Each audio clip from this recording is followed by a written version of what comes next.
Good morning, listeners, and welcome back to the Internet Marketing and Business Solutions radio show with Ron Couming of both RCS Technology Solutions and RCS Online Solutions, where we help business owners and entrepreneurs achieve even greater success by attracting, converting, and retaining their ideal customers and clients using various Internet marketing techniques and methods.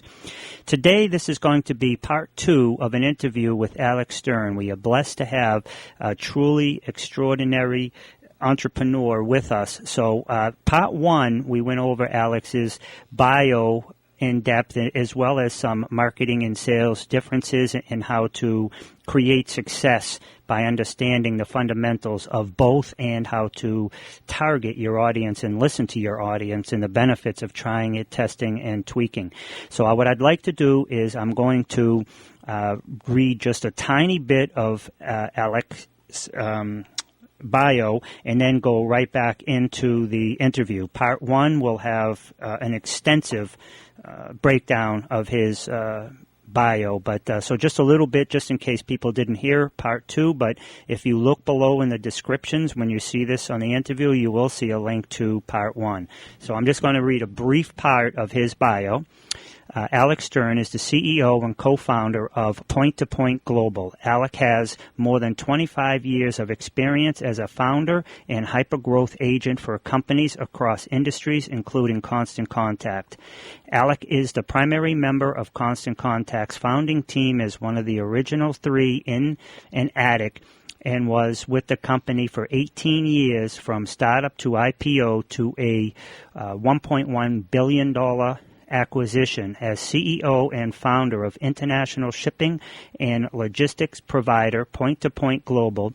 Alec defines the company's vision, mission, and strategy to provide innovative, customized, international mail and e-commerce logistics services to customers while pursuing opportunities for expansions via strategic partnerships and acquisitions.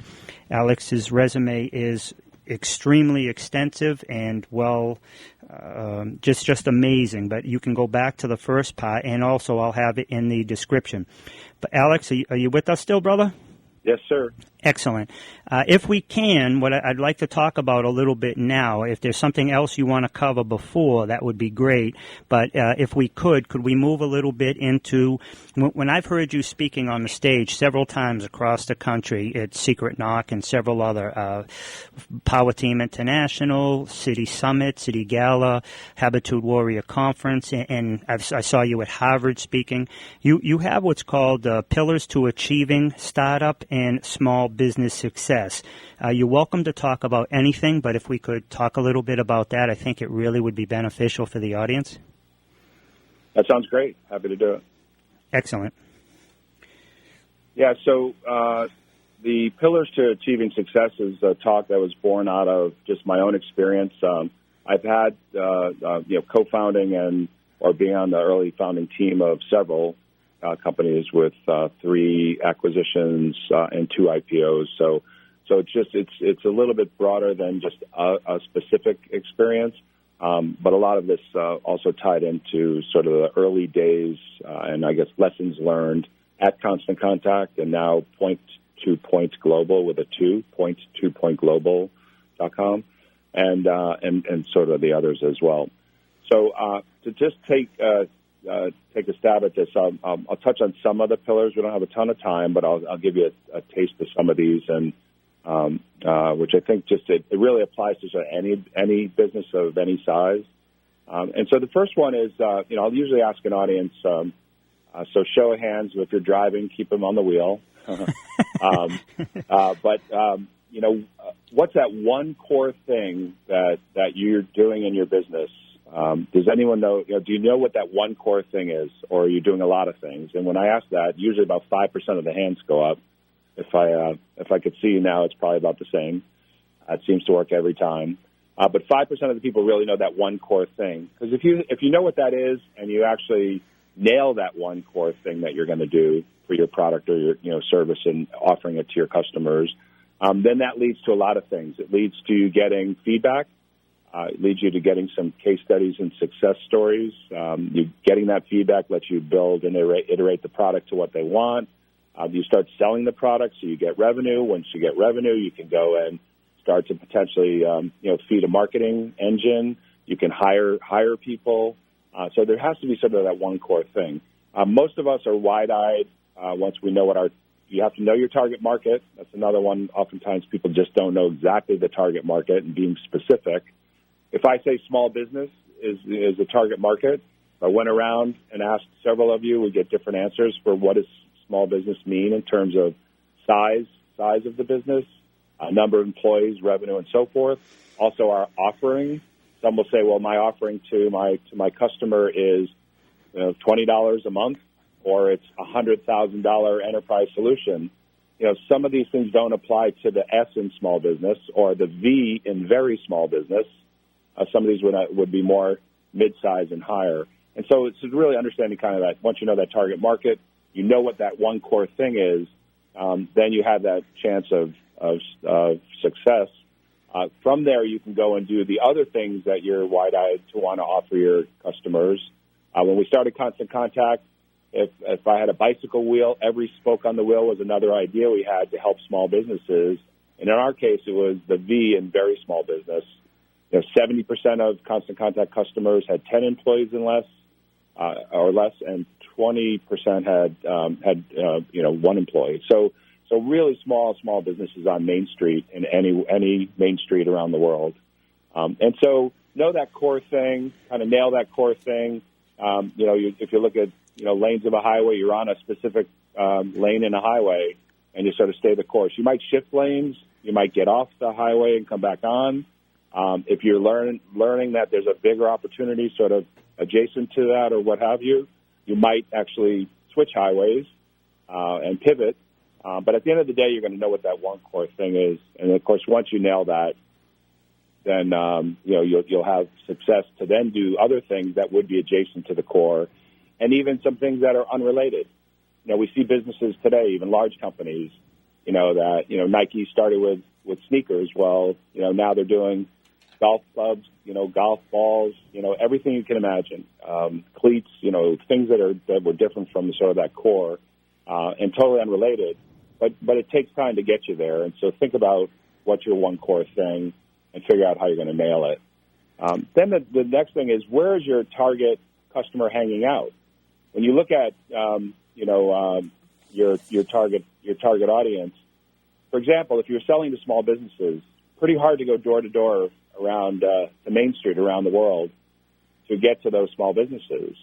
So where are they hanging out? And is there a channel or a partnership, opportunity for you? And so I often ask businesses, where's the channel in your business? So where is your target customer hanging out? Who are the trusted sort of resources or sources that they go to for information? Where could you potentially team up with somebody else to get in front of or get exposed to or get promoted to your target customer? I would challenge everyone on the call that you probably have 15 categories of channel partners, and with each category, it's probably about 20 businesses or partners, if you will, that you could work with that could get you to about 80% of that category. And so there's one category everyone on the call shares, no matter if you're a nonprofit, a for-profit business, offering a product or a service. Everyone shares one, and that's associations and member orgs. So whatever you do, there's a local, regional, national association of XYZ, whatever you do, and that your target customer and your target buyer, is having meetups, going to conferences, looking for learnings. And so you can get exposed to them. You could attend and walk the floor and badge read and down the aisles and seek out target customers. You potentially could have a booth, and determine if it makes sense to actually, exhibit there. The best thing to do is package up what you're doing. We're all in business to do something unique or better than someone else that's done it before, whether it's a product or service. And so it's around execution. So, package up what you're doing. Do you have any thought leadership or best practices or something where you could educate, your target audience on a better way to doing something? And if you can, then associations love, things that will help their target market. And so you could actually take those learnings and provide that to them and potentially speak at conferences. I was going around doing thought leadership for Constant Contact for since inception to a lot of the major associations, because we were packaging up with our marketing team. We came up with some just really creative ways to present best practices in that thought leadership, and they wanted their audience to hear it. So think about ways that you could do that. They often will take articles and other things to send in print or online or in webinars, podcasts, etc. So think about the thought leadership aspect to sort of delivering your message. And association member orgs would certainly enjoy that, as well as anyone else you partner with. Everyone goes numb to the promotional message. Buy my product or service. Buy my product or service. Here's a discount. Here's a this. Here's a that. Everyone sort of goes numb after a while on those. But thought leadership and education and best practices will drive people to want to sort of see or learn more. So channels are key. And just one other sort of data point, when Constant Contact started, we were 100% channels, because we couldn't go door-to-door selling to small business. When we started, it was on the sales and marketing side. It was me, myself, and I. There were three of us, and we couldn't go door-to-door. So we had to find a way. And so my background was through channels and partnerships and strategic relationships. And so we started to seek out some of those categories and starting to team with folks and who are the trusted resources that were helping small businesses on Main Street. And you'd be surprised when you start digging in on this. We probably had about 40 categories. When I tell you you should have at least 15, we had over 40 of different folks that were, the resources in front of or the trusted resource in some cases, helping small businesses, even doing it for them, as opposed to just telling them about it for them to do it on their own. Because small businesses are very busy and they wear a lot of hats, and sometimes they'll farm out things to others. So there's a bit of a divide and conquer because they can't do it all. So I would say, think about what you can do there. I love it. Can I jump in real quick? Yeah.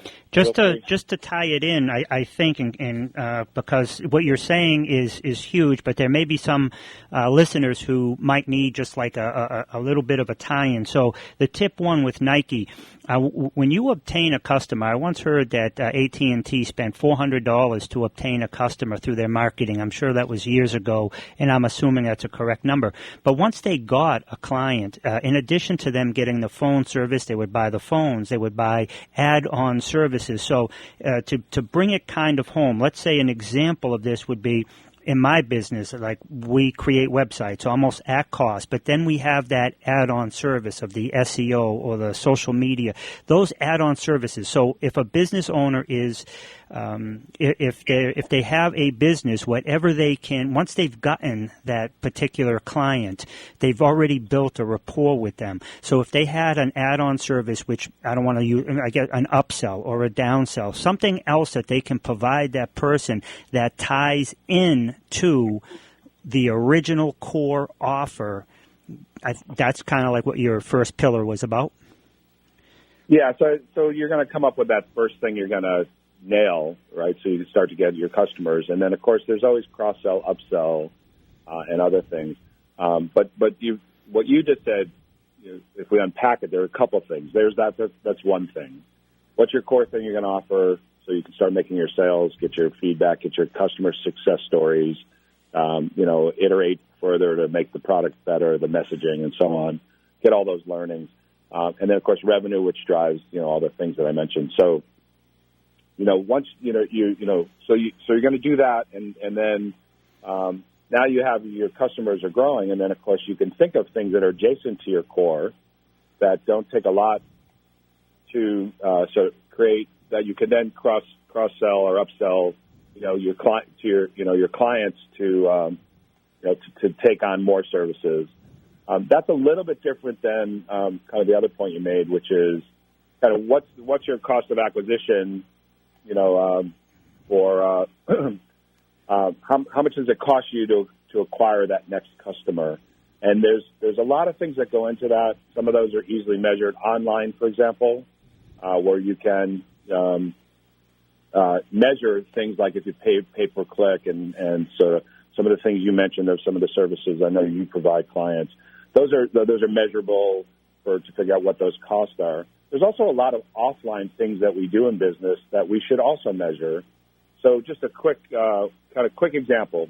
If I owned an art gallery, and so, someone walks into the art gallery, first visit, spends an hour poking around, asks a couple questions, leaves, comes in a second time, spends another hour, and maybe hones in on a couple of pieces or a specific artist, wants to see more of that artist, maybe calls to ask some other questions. Is there a website for the artist, this, that, and the other?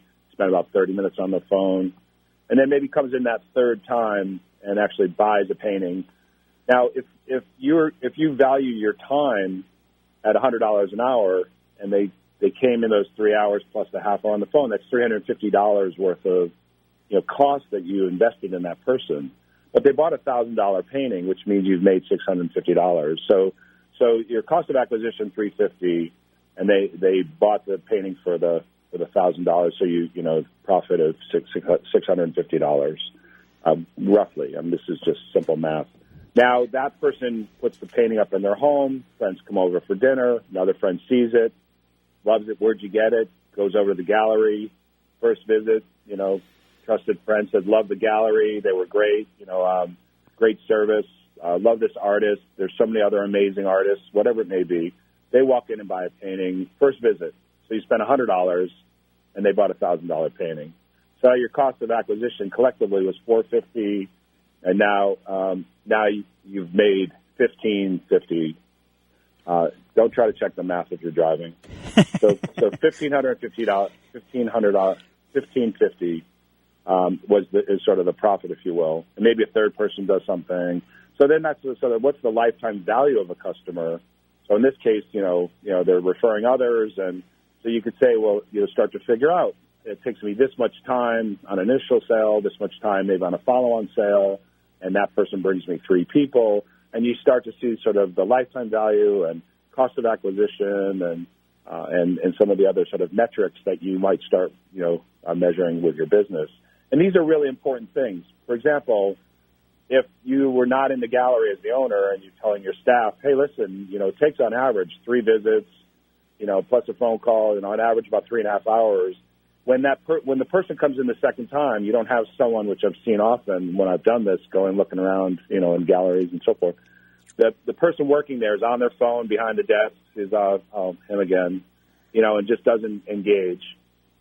And if you come in the third time, you're lucky to even get maybe a head nod in some cases. So the thing, it's really important to cue everyone in so they understand what does it take to actually win that next customer.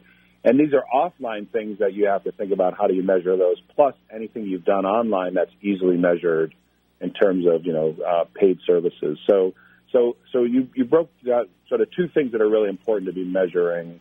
One is just what's that cost and the things that I just talked about. And prior to that, once you start selling your customers and you've got a customer base, how do you cross-sell, upsell? What are the other things and complementary services you could be providing that would bring in additional revenue? Excellent. And that's excellent. Alex, we're down to about 6 minutes, and I want to make sure, how can we, if people, what you have to offer is, you could talk for hours and still have so much more to give. We're truly blessed to have you for the time that you've given us, but if people want to possibly contact you or connect with you offline or off this show, how would they go about that? Sure. So I was fortunate to beta test most products when they came to market. So it's my name, which is ALEC STERN, Alec Stern, at Twitter, LinkedIn, and so forth. So you pretty much can find me anywhere with my name, with no other symbols and dashes and underscores and this, that, and the other. So just Alec Stern but usually Twitter, LinkedIn would probably be the best 2 ways to, if someone wants to stay in touch or follow where I'm going and speaking, and and so forth. All right. Now, do you have like a speaking engagement coming up in the near future that people might want to tune into or travel to? Or Sure. Well, so I don't. The next, I'm actually taking a bit of time off at the end of the year here to, I guess, to recharge. And I've been spent about a third of my time traveling and speaking. So I've taken a little bit of time. I am doing some radio shows, and there's a few of those coming up, which will be on my social channels promoting to hear more, or some of this, and then some other things. But after the first of the year, there's a bunch of great conferences coming up, so I'll be kind of bouncing around and speaking at a variety of those. And again, I'll be promoting where I'll be with some really great conferences, City Summit, City Gala, and Secret Knock, and some others that I'll be speaking at. So. Excellent. We have about 3 minutes, and then I got to do the close. Is there anything you'd really like to bring home to people? And the pillars of success here that you talk about, have you created any online like PDF or videos or something? I mean, that, if people could see that, then they might not come out. But is that something that you have up or would consider doing in the future? Well, there's nothing like hearing it live and interacting with the audience. So, exactly. So no matter what you read or see in print, or recorded, it's always great to get out, and then certainly get to meet people. So I would say, yeah. I mean, again, anything that I'm working on, a book, and working on a few other things.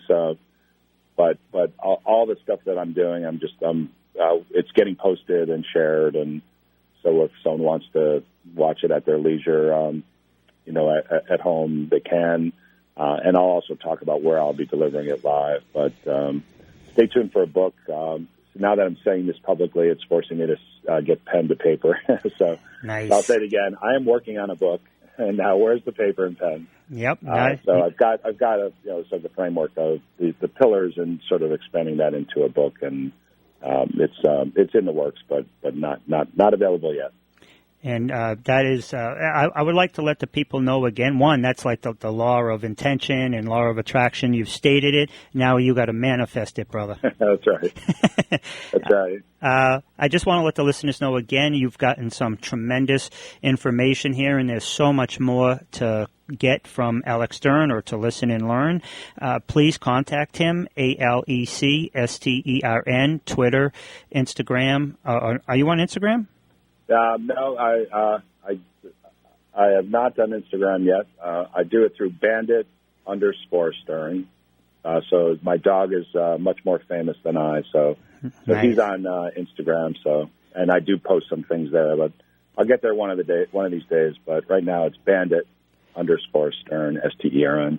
That's cool. And I'm going to actually friend Bandit right now. I got my phone in my hand. Bandit's his dog, guys. And if you don't know, you may not know if you don't know Alec. He's a national treasure in Boston. There's photos of him everywhere, the red carpet and everything else, right? He does come on stage now and then, and with sunglasses on, and sits in a director's chair while I speak.